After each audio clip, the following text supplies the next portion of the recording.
Doesn't matter. It matters nothing. It doesn't matter at all. Alright. I'm going to start now. Alright. So, if there's anybody who doesn't need to depend on other people, and who doesn't need to, I don't know, because if there's anybody that everyone depends on, right, it's probably not this guy, right, this type of person. Because this is like a soldier, right? And no one guy can fight against the whole army, right? He needs his brothers, he needs his teammates. What would you call them?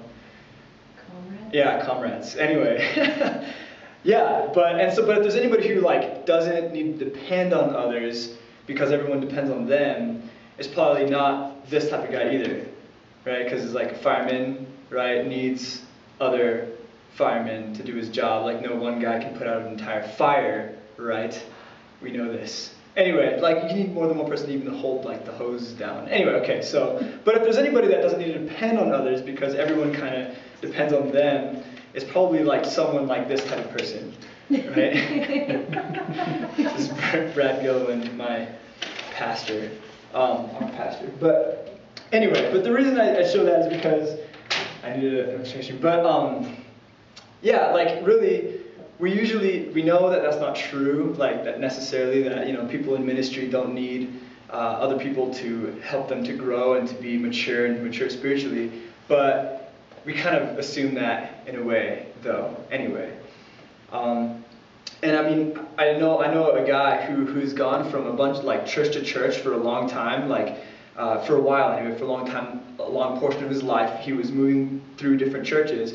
But that's not because he didn't just like the preaching or anything like that. It's because he would get to know the pastor, and then once he started to get to know the pastor, he would find something wrong or something going on in the pastor's life, and he would confront him, and then the pastor would get angry and defensive, and then he'd have to leave. And until finally he came to the church, my church, that he's at right now, which maybe that means my pastor's awesome. But anyway.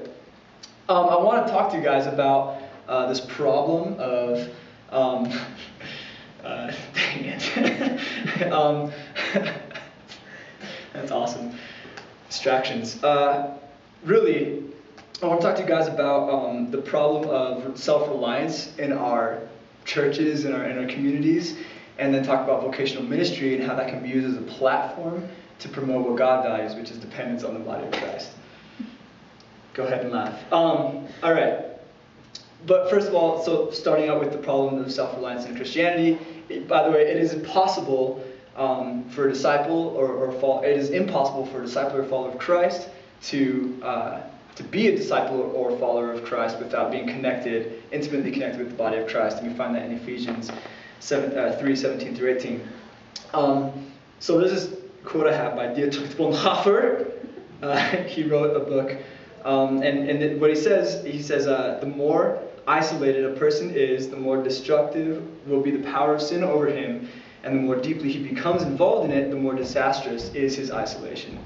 And so there's 101 ways in which people, you're laughing, I guess that in ways that we see this disaster happening and we see the isolation. But I'm just going to talk about one, and in families.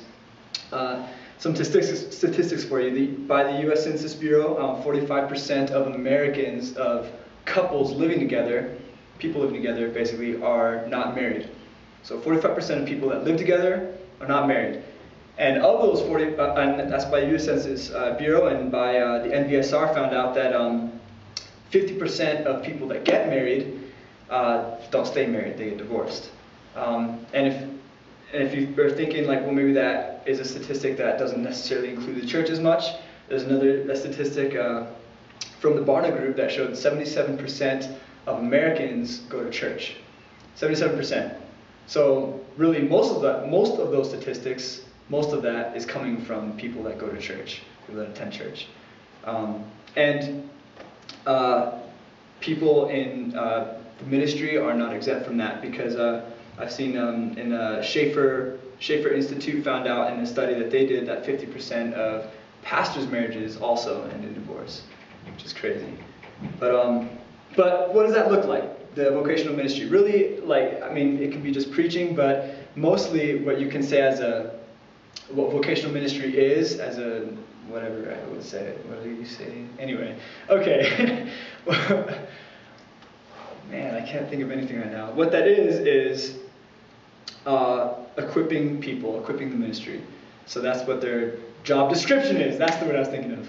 Job description. Their job description is equipping people, equipping the body of Christ. So whether that's preaching or discipleship or collaborating with a group of people and finding out how to do that, that's what their job is. And this is an amazing platform for promoting something that isn't self-reliance, but reliance on the body of Christ. And it's crazy. I mean, I know that a lot of people in ministry are modeling self-reliance, but if a person in ministry were to go to the layman and go to people, normal people, even though they're normal, to grow and to have accountability, then that would be an amazing outlet for people, because people are watching that and people would see that and be encouraged to do the same thing, how to rely on the body. But not only that, people in ministry have a literal platform, a literal place to speak from and to talk to people and to preach the truth and preach, basically talk to people about what it looks like to rely on the body of Christ and what it looks like to get out of a self-reliant lifestyle and a lifestyle of isolation. But anyway, there's another quote for you guys by Jonathan K. Dodson. We are not converted to a disembodied head. We are converted to an embodied Christ, which includes a head and a body. And unfortunately, many of us have a disembodied Jesus. And I know that a lot of ministers and people in vocational ministry have that relationship. Just have a Jesus and them relationship that is disconnected from people. But even so, vocational ministry is an amazing platform to be used to model and promote what God values, which is dependence on the body of Christ. That's it.